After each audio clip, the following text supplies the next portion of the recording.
એક છોકરાનો પરિચય કરાવતા એક છોકરીએ કહ્યું, એટલે બોલનાર છોકરી છે, તે મારા કાકાના પિતાની પુત્રીનો પુત્ર છે. તો છોકરાનો છોકરી સાથે શું સંબંધ છે? સૌથી પહેલા તો સંબંધોનું એકીકરણ કરો. બરાબર છે? અહીંયા તે મારા એવા એક નહીં, ખાલી સંબંધો જ પકડો. આટલી વસ્તુને પકડો. કાકાના પિતા, બબે રિલેશનને મર્જ કરતા કરતા આ ચારે રિલેશનનો એક ટૂંકો રિલેશન બનાવવાનો. કાકાના પિતા, આ કાકાના પિતા એટલે શું થાય? હાલો મોઢે મનમાં વિચારો. કાકાના પિતા એટલે દાદા. દાદાની પુત્રી એટલે શું થાય? ફઈ. દાદાની પુત્રી એટલે ફઈ. અને ફઈનો પુત્ર એટલે પિતરાઈ ભાઈ થાય. થાય ને? પિતરાઈ ભાઈ. હવે આ વાક્ય તમે આટલું આ કાપી નાખ્યું, સંબંધોનું તમે એકીકરણ કરી નાખ્યું. તે મારા છે તો અહીંયા મારો કરી નાખો. તે મારો પિતરાઈ ભાઈ છે. ટૂંકમાં એક છોકરો છે ને એક છોકરી છે. છોકરી બોલે છે, છોકરો એનો પિતરાઈ ભાઈ છે. સંબંધ ટૂંકમાં જવાબ મળી ગયો. હજી જવાબ મળ્યો નથી, સમજી લેજો. પ્રશ્ન કઈ બાજુથી પૂછ્યો છે ને એ જોવાનું છે. છોકરો છોકરીને શું સગા થાય કે છોકરી છોકરાને શું સગા થાય એ પણ ખાસ ધ્યાન રાખવાનું.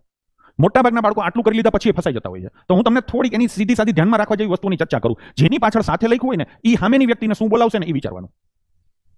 કેની પાછળ સાથે લખ્યું છે? છોકરીની પાછળ. તો છોકરીવાળા છોકરાને કયા સંબંધથી બોલાવશે ને એ વિચારવાનું.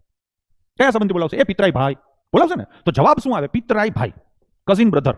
બરાબર ને? પિતરાઈ ભાઈ જવાબ આવશે. અહીંયા ઓપ્શનમાં ક્યાંય પિતરાઈ ભાઈ નથી, એટલે આપણે જવાબ કયો ટીક કરવાનો? ભાઈ. આમાં વાંધા નહીં કરવાની. ખાસ ધ્યાન રાખજો, જેની પાછળ સાથે લખેલું હોય ત્યાંથી એ વ્યક્તિ બોલશે, સામેની વ્યક્તિને કયા સંબંધથી બોલાવશે એવું વિચારવું. ઘણીવાર સાથે લખેલું નથી હોતું, તો નોની નાનું લખેલું હોય, નોની નાનું, ત્યાંથી ઉપડવાનું. ઘણીવાર બે લખ્યું હોય, નોની નાનું હોય ને સાથે હોય, તો પેલી પ્રાયોરિટી સાથેને આપવાની. જેની પાછળ સાથે લખ્યું હોય એને બોલાવવાનું, એ બોલશે. બરાબર છે? ચલો, તો અહીંયા છોકરી બોલશે. છોકરાને કયા સંબંધથી બોલાવશે? એ મારા ભાઈના દીકરા એવું કંઈ કહેશે ને. ચલો